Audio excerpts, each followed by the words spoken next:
चारि हाथ जो अच्छी चारि हाथ रे विष्णु जो चारि गोटी अलंकार धारण करचंदी आमर बुद्धि लिमिटेड बुद्धि थिला आमे शुणी आइथिले से गदा धरी ताको मारी देले सुदर्शन चक्र धरी आको मारिले से युद्ध करथिले विष्णु आमे एइडा शुणी शुणी आछंती शास्त्र पुराण हाँ किंतु आज तार गुह्यता विषय आमे अवगत हवा वास्तविक कथा कौन ना एका तो भकत जीवन भकत निमंते तर शंख चक्र चिन्ह से जो शंख चक्र गदा पद्म धरी भक्त मान को शिक्षा देवाई ना कि मारे देवता माने क्या मर्डर करती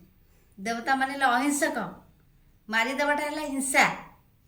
प्रथम आम देखा कि चक्र धरते सुदर्शन चक्र सु बोले उत्तम दर्शन बोले देखा भल देख महात्मा गांधी तीन मांकड़ रखते सिनोइभिल टकनोइभिल ना हियरनोइभिल टकनोइभिल नहीं तीन मांकड़ महात्मा गांधी रखिदे किंतु मनीष आज कौन हो कहीं ना मनीषर प्रकृति मांकड़ सदृश हो जाए से शिक्षा देवाई रखिदे मनीष को रखिले मांकड़ कहीं रखिले ना मनीष मांकड़ भितर जेतिक थिला अवगुण मनीष से अवगुणर अधिकारी तेणु कहले खराब देखनी खराब शुणनी खराब कहनी महात्मा गांधी कहले किंतु परमात्मा आसी कहले do no evil think no evil खराब करनी कि खराब भावनी आउ दीटा तादरे आड कले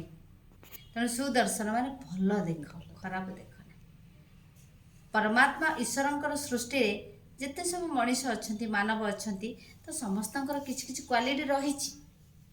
जदि अनेशतटा डिमेरिट थी गोटे मेरिट थी निश्चित तेणु आमर कम है कौन समस्त क्वालिटी की देखा विशेषता को देखा भल देखा तो भल देखिले आम निजे भल हो आम कौन कर आखिरी जो रंगर चषमा पिंधि दुनियाटा आमको से रंग देखा जाऊँगी दुनिया तो सब अवगुणर चषमा पिंधि भल कौन देखा से भगवान कहते अवगुण रूपक चषमा को खोली दियो विशेषता रूपक चषमा को पिंध दुनियाटा तुमको सब देखा आ स्वदर्शन दीटा अर्थ बाहर गोटे सुदर्शन आ गोटे स्वदर्शन स्वदर्शन अर्थात निजको देखा आम निजको अन्य आड़ को गोटे आंगुली देखले निज आड़ को 3 आंगुली रहा स्वदर्शन उन्नतिर सीढ़ी परदर्शन पतनर जल है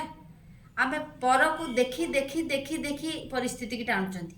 जिते पर को देखा सेते परिस्थिति आम पाख आस तेणु भगवान कहते पर चिंता छाड़ी प्रभु चिंता कर तापर शंख शंख कहते शुभ शंख शुभ कार्य ही आम शंख फुंकी था शंख ध्वनि केते पवित्र लगे कान को शुणापी केते मधुर लगे तो शंख भली पवित्र मधुर वचन अन्य को आम कहवा कहते पवित्र मधुर वचन कही तो शिव जनगण वचन की दरिद्रता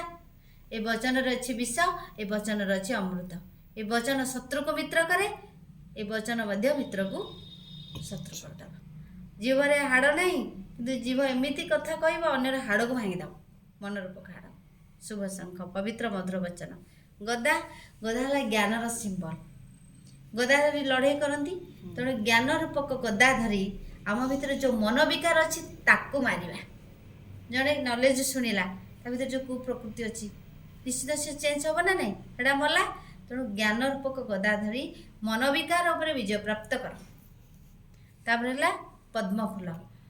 तार अन्य नाम है पंकज पंकरु से जात ता नाड़ पूरा पंक भितर थी किंतु से पानी उपरे फुटी थी सूर्य उदिते कमल विकसति सूर्य उदय हेले पद्म फूल फुट पानी पंक ठार से निर्लिप्त ता पानी लगे कि पंक लगे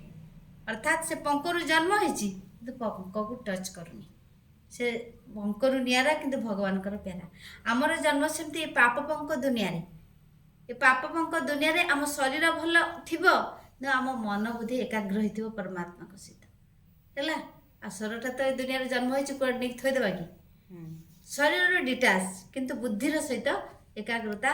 रक्षा कर भगवान सहित मिलन करा दुनिया निरा